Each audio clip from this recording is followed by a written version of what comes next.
People's voice স্টেশনের পক্ষ থেকে সবাইকে শুভেচ্ছা এবং স্বাগত জানাচ্ছি সুমন নূর। অবশেষে গ্রেপ্তার হলেন 24-এর নির্বাচনের প্রধান কুশীলব কাজী হাবিবুল আওয়াল।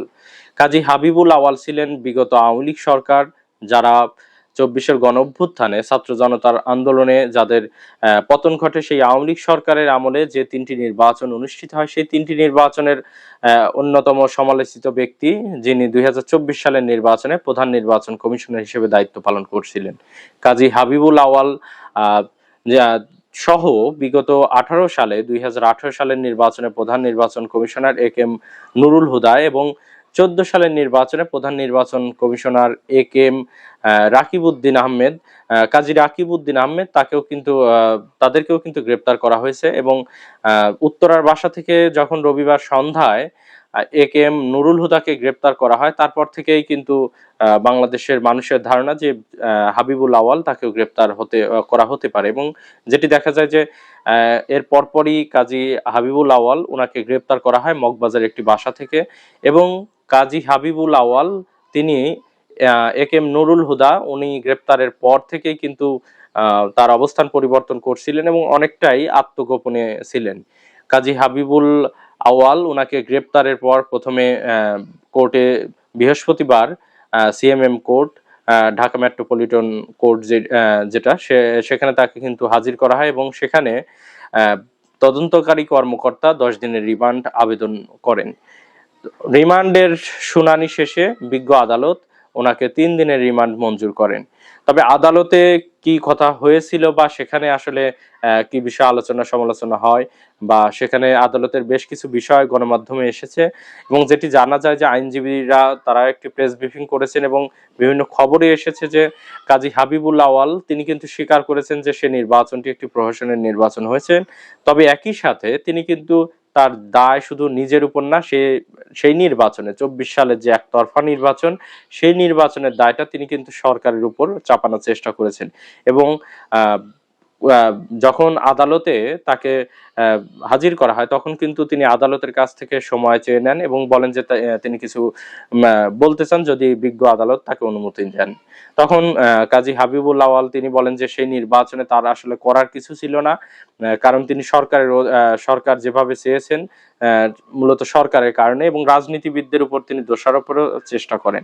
তবে আইনজীবীরা যেমনটি প্রেস ব্রিফিং এ বলছিলেন বা প্রেস ব্রিফিং করার সময় যেমনটি জানা যায় সেটি হলো তিনি কাজী হাবিবুল আওয়াল তিনি কিন্তু প্রধান নির্বাচন কমিশন হিসেবে বাংলাদেশে দায়িত্ব পালন করেন এবং নির্বাচন কমিশনের একটি স্বাধীন সার্বভৌম প্রতিষ্ঠান।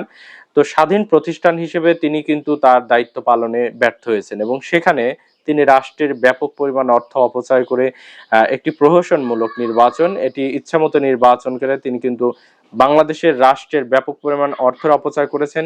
একই সাথে তার কমিশন কিন্তু যেটি করেছে সেটি হলো বাংলাদেশের জনগণের সাথে তিনি প্রতারণা করেছেন এবং তার পদে থেকে তিনি যে কাজটি করেছেন সেটি মূলত অবৈধ কাজ। এবং যেহেতু তিনি সংবিধান লঙ্ঘন করেছেন এবং সাংবিধানিক প্রতিষ্ঠান প্রধান হিসেবে এই লঙ্ঘনের দায়ে তার শাস্তি হওয়া প্রয়োজন বলে আইনজীবীরা মনে করেন।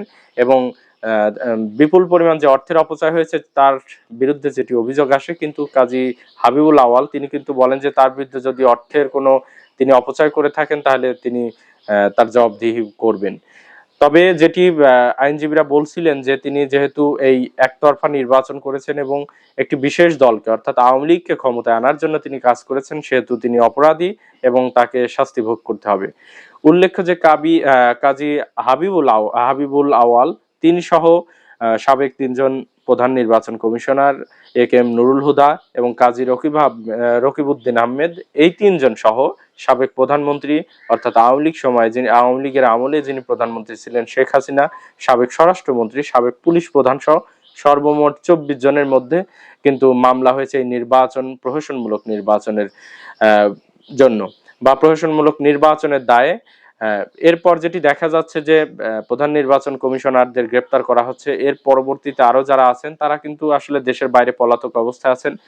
তো এই নির্বাচনে কারচুপি করা, প্রহসনমূলক নির্বাচন, জাতির সাথে এই নির্বাচন নিয়ে প্রতারণা করার মাধ্যমে গোটা বাংলাদেশের মানুষই দীর্ঘদিন ধরে একটি তাদের ক্ষোভের সৃষ্টি হয় এবং তারা চাচ্ছিলেন স্বচ্ছ নির্বাচনের জন্য। তবে কাজী হাবিবুল আউয়াল তিনি কিন্তু আদালতে বলেছেন যে বাংলাদেশে যে প্রচলিত সিস্টেম রয়েছে সেই সিস্টেম যদি চেঞ্জ না করা সম্ভব হয় তবে কিন্তু হাজার বছরে সুষ্ঠু নির্বাচন করা সম্ভব হবে না। কাজী হাবিবুল আওয়ালের এই যে তার জবানবন্দি বা আইনজীবীরা যেমনটি সংবাদ সম্মেলন বলছিলেন, এর পক্ষ বিপক্ষে অনেক কথাই বিভিন্ন সোশ্যাল মিডিয়া সহ বিভিন্ন টিভি পত্রিকায় আসছে, যার ফলে দেখা যাচ্ছে যে নির্বাচন কমিশনার এবং নির্বাচনের সংশ্লিষ্ট যেসব ব্যক্তি ছিলেন তাদের যখন বিচারের আওতায় আনা হচ্ছে তখন কিন্তু এটা বাংলাদেশে অন্যান্য যে কর্তা ব্যক্তি রয়েছেন বা ভবিষ্যতে যারা নির্বাচনের দায়িত্ব পালন করবেন সেটি কিন্তু তাদের জন্য একটি রেড সিগন্যাল বলা চলে। কারণ তারা ভবিষ্যতে নির্বাচনের ক্ষেত্রে কেউ যদি নির্বাচন ভণ্ডুল করা বা নির্বাচনে কারচুপি করা, বিশেষ দলকে ক্ষমতায় আনার জন্য চেষ্টা করেন তাহলে কিন্তু তাদের পরিণতিও কাজী হাবিবুল আউয়াল বা এ.কে.এম. নুরুল হুদা সহ অন্যান্য যেসব ব্যক্তি নির্বাচন সংশ্লিষ্ট ছিলেন তাদের মতোই কিন্তু পরিণতি ভোগ করতে হতে পারে।